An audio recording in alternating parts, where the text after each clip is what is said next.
What do you say there, fellow Creed fans? Can you take me higher? No, not those Creed fans. These Creed fans. Anyway, a while back, I made a video explaining how the character of Rocky Balboa makes us all better. But by focusing solely on the character of Rocky and his influence, I naturally didn't get a chance to talk about the only film in the franchise without him, Creed 3. This one picks up a few years from where Creed 2 left off, and boy howdy is there a lot we can say about it. Overall, I like it a lot. It's a great directorial debut for Michael B. Jordan, and his anime influence is clear and present throughout.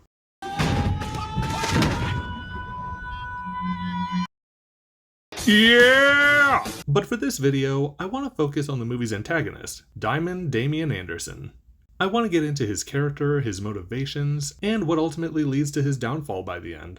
For the purposes of this video, I'm going to assume you've seen all the movies in the franchise, so I won't be delving much into other characters, aside from their relevance to Damian. Real quick, I want to put it out there that I really admire all the performances in the movie, but I did hold off on this video because of the controversies in Jonathan Majors' personal life. No need to dwell on them, but I wanted to offer that disclaimer. We're separating the art from the artist here. Alright, back to the analysis.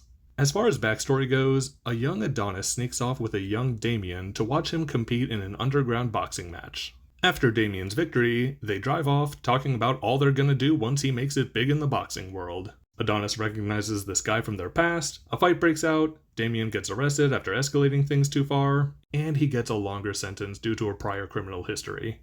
Now, of course, we all know that while Damian is serving his time, Adonis ended up living out his friend's dreams, becoming the heavyweight champion after being trained by Rocky. Yeah, another side note. It's a real bummer that Rocky isn't in this movie, and I understand the drama Stallone had with the producers, but I don't like that there's no mention of where he is. Could have been an easy explanation that Rocky stepped away to spend time with his grandson, that's all I'm saying. But I digress. So now, Adonis has hung up the gloves for himself and is raising his daughter Amara, along with managing new fighters at the Delphi gym.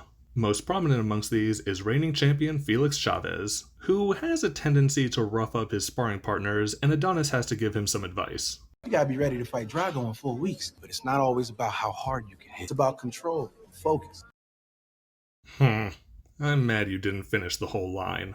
But interestingly, he gives the same advice to his daughter later on in the movie.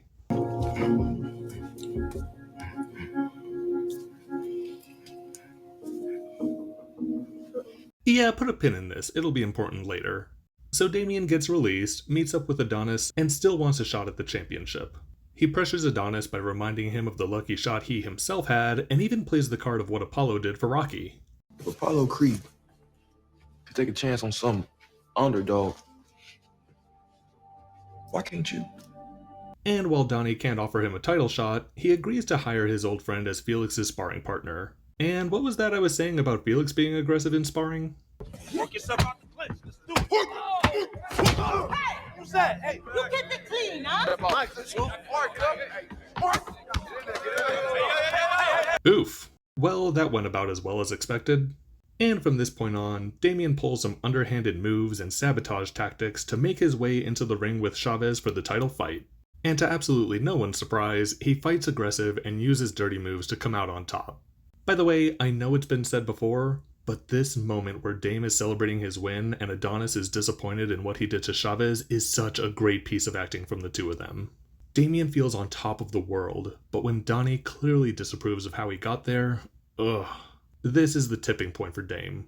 He thought his friend would stand by him, and when he doesn't, he goes from sleazebag to out-and-out villain. Now, we all know these movies can be formulaic, so it doesn't take a genius to figure out that Donnie and Dame have their own fight at the end, but I freaking love how it's set up. Donnie is on TV with Stephen A. Smith when Dame calls in and starts talking trash, and Stephen really leans into it, and it's just him being him. In fact, I don't even think they gave him a script. I think they just gave him a rough outline of the scene and said, "You do you, Stephen." So yeah, the fight is on, we get our epic training montage with the two fighters, and shock of all shocks, Adonis takes the win in the end. But there is a really tender scene with the two of them reconciling a bit.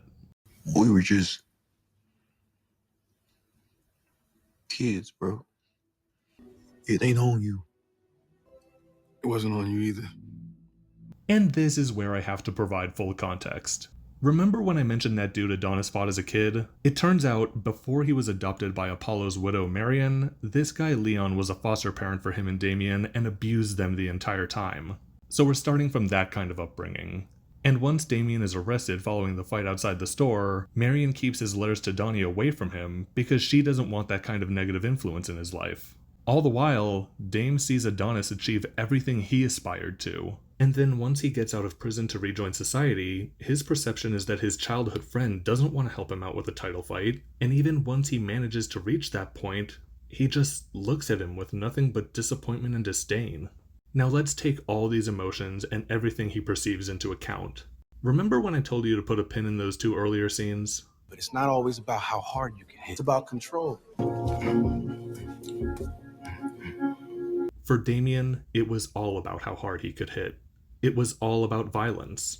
It was about fighting back at the people and the world he thought had wronged him. He was angry, he wanted retribution. And so, blinded by his rage, his envy, and perceived lack of justice, Damian Anderson meets his downfall. I think it's worth remembering that Donnie had to give this advice to Felix, because it explains why Dame was able to beat him with cheap shots and dirty tactics. But those same moves couldn't work on someone with Adonis's control, or more importantly, his sense of peace. So what can we learn from this one? Well, I'd say that we can't let bitterness and resentment be our motivators in life. And look, I've certainly never been through what Damian went through, so maybe that's easy for me to say. But like anyone, I've had my moments where I wanted to hold on to that anger. I didn't want to forgive, I didn't want to move on. But after all, what was it that Duke said to Apollo? Let it go. Let it go. And I think that's a great lesson to take to heart. Find a healthy way to channel those emotions, and find the support you need to hone in that focus and control. Because at the end of the day, those are the tried and true tools for success. I've been Kenny Steps. Take it easy, and keep stepping into the movies.